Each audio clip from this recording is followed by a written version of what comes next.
Bismillahirrahmanirrahim. Assalamu alaikum. Welcome to Newsroom. I'm your host, Umar Khalid. But today is the 7th of September 2023, and these are the stories that we will be discussing in detail during the course of our show. We'll begin, ladies and gentlemen, with the Pakistan security outlook vis-a-vis what has been happening in the last few days. 12 terrorists have been killed who attacked two Pakistani military posts located closer to the Pakistan-Afghan border in the general area of Kalash in district Chitral. This is, of course, one. Then, of course, we all know what happened at the Torkham. The Torkham border between Pakistan and Afghanistan has now been closed following a clash between the security forces of both the countries, which left a frontier corps soldier injured. And what happened was the Afghan side was trying to create a post that was at a certain height that went against the agreement that had been reached between the two sides. And then 5 alleged terrorists of the TTP have been killed during an operation by the Balochistan CTD in the Ashburg area of Quetta. What is happening as far as the pouring of terrorists from the Afghan area into Pakistan is concerned? Does Afghanistan not understand Pakistan's security apparatus or Pakistan's security concerns? Why is there a delay as far as what Pakistan has been asking from Afghanistan from happening? To discuss that in detail, we've been joined by Naveed Imran Khan Saab. He's a senior analyst. Naveed Saab, thank you very much to have joined us. Naveed Saab, just a few days back, our Chief of the Army Staff, General Asim Munir Saab, had vowed that the nation cannot be coerced by cowardly tactics of terrorists who hold the misbelief that they can challenge the iron resolve of the soldiers and the writ of the state. In the light of what he said, in the light of the incidents that have happened, what, in your point of view, is the current counter-terrorist strategy of Pakistan, and what should it be in the current apparatus that Pakistan is dealing with? Khalid, in fact, Pakistan has been facing terrorism for the last 30 years, and on the western border in particular. Pakistan has been uncomfortable on the eastern border, but then that uncomfort shifted to the western border along Afghanistan, and that is why Pakistan decided to establish fence on Pakistan-Afghanistan border during Qamar Javed Bajwa Sab's tenure. And it was very, very important and very right decision to establish that fence, because we have never been very comfortable with Afghanistan, and from Afghanistan the terrorists have been infiltrating in Pakistan and have been launching the attacks on the Pakistan armed forces and the security forces. Even then, during the establishment of that fence, they have been attacking on them. What does it mean? It means that they want an open border, and they want the frequent and very comfortable movement across the borders. Why? The reason is this, that those who are the terrorists, they have very safe havens in Afghanistan. They come, they attack, and then they go back to their safe havens. And who is protecting them? Definitely some power is behind them to protect. And who is that power? That is, I would believe that power is Afghan Taliban, because Afghan Taliban and TTP are the two sides of one coin. It is Pakistan chapter and that is Afghanistan chapter, and both are strengthening and collaborating with each other.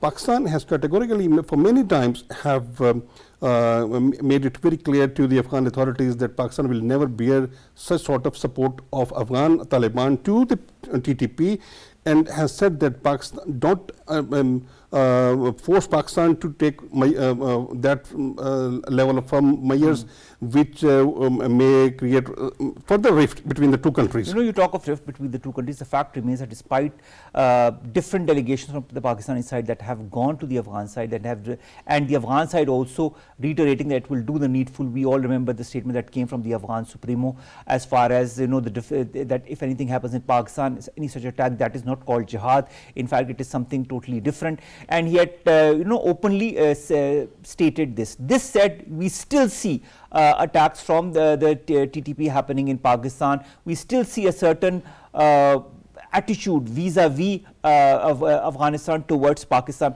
In all of this scenario, the role of our gallant forces has been quite important. How do you see this response by our forces as far as the different threats that are emanating from the Afghan side? Khalid, in fact, saying is something different and believing is something different. Practicing is something different. Afghan authorities have said verbally that they will not support TTP or any other group to waste any attack or go for so-called jihad in out of the Afghanistan. But you know, practically they have continually been supporting Pakistan, TTP against Pakistan. During the last month of August, 99 terrorist attacks are seen in Pakistan. Out of 99, 5 were the suicidal attacks, and all the attacks were claimed by the TTP. You know, in 2014, the maximum attacks were launched in Pakistan. But after 2014, 2023 August was the worst month of terrorism in Pakistan. Besides many assurances of Afghan government, and besides many reminders from the Pakistan government and the Pakistan armed forces to Afghan government and Afghan armed forces regarding the security measures of Pakistan, nothing has happened in Afghanistan in favor of Pakistan and Pakistan armed forces. Now, what we need to do? Pakistan has beared a lot. Now enough is enough. Pakistan cannot bear this response or this retaliation any longer, because Pakistan has faced that level of damage which Pakistan cannot even bear it. Pakistan nation has done a lot for Afghanistan. 3 to 4 decades back, Pakistan beard the pressure of Afghan refugees in Pakistan. But now Pakistan need to send that refugees back to Afghanistan, because that pressure the Pakistan refugee cannot. question aside, the fact remains that the Afghan interim government of the Afghan Taliban also needs to understand the security apparatus that is present within their country, and how the insurgents, you might call it, the terrorist outfits you might call it, that have a safe harbor in Afghanistan, are using the Afghan soil and are launching attacks against Pakistan through that soil. Now, I'd like to also understand, when the US left the Afghan territories in 2021, in August of 2021, they left, as far as the reports are concerned, around $7 billion worth of ammunition, arms and such equipment that are now being used by these terror outfits. I'd like to refer to what John Kirby said. He's a National Security Council spokesperson. He has blamed the Afghan forces for abandoning military equipment when the Taliban took over the country. Now that the TTP is armed with the latest equipment that the US forces left, do you feel that the US shares the blame for the current situation? In fact, the US never claims, never take that responsibility regarding the arms left by US in Afghanistan when they left Afghanistan. The TTP outfits, they have very safe haven in Kunard and Nuristan, and Kunard and Nuristan are the provinces of Afghanistan along Pakistan-Afghanistan border, and they are very comfortable there. They attack and they go back to those places. When US forces left Afghanistan, they left a big number of weapons, sophisticated weapons and latest modern weapons in Afghanistan. For whom they left it. It was their necessity. If they were leaving, they should have taken that weapon back to America, but they left it to Afghanistan. And those who attacked on that heap of weapons in Afghanistan, they took it, and they are now using those weapons against Pakistan. Those terrorists, the TTP terrorists, they also took those weapons, and they were provided those weapons, and those weapons are being used by them. Pakistan armed forces, when attacked the terrorists in Chitral incident, the weapons recovered from the terrorists are those weapons which were left by the Americans in Afghanistan, or those are the most modern and latest available weapons. Even 2 United Nations counter-terrorism officials have recently told the Security Council, the United Nations Security Council, that the IS and the affiliates that include the Tehreek-e-Taliban Pakistan are now armed with NATO-caliber weapons and pose a serious threat to the security zones in the entire region. How can Pakistan, defend itself from such a threat, in your point of view? Pakistan will have to have also that level of caliber weapons in Pakistan, and the armed forces, the security forces should have those weapons to operate against the terrorists along Pakistan-Afghanistan border or elsewhere. Secondly, Pakistan need to monitor on intelligence basis as well. Pakistan will have to enhance the intelligence based operations in the region. That will definitely help Pakistan armed forces, and this is an open war now. Pakistan is now in an open war situation. Pakistan has been facing it for the last couple of decades, and now it is... and you know, to say that Pakistan has harbored, as you yourself said, millions of Afghan refugees, documented, and so many who are undocumented. And Pakistan has opened its arms for all of those millions of refugees since the last few decades. This is not a way to repay them. But I'd like to now refer to the Torkham clash, what happened at the border.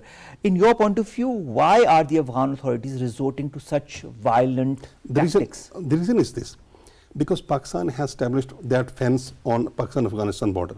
This is one thing which Afghans, they don't want that fencing, because they want the frequent infiltration in Pakistan, and for that way they want to have frequent and very comfortable smuggling from Pakistan and from Afghanistan to Pakistan, number one.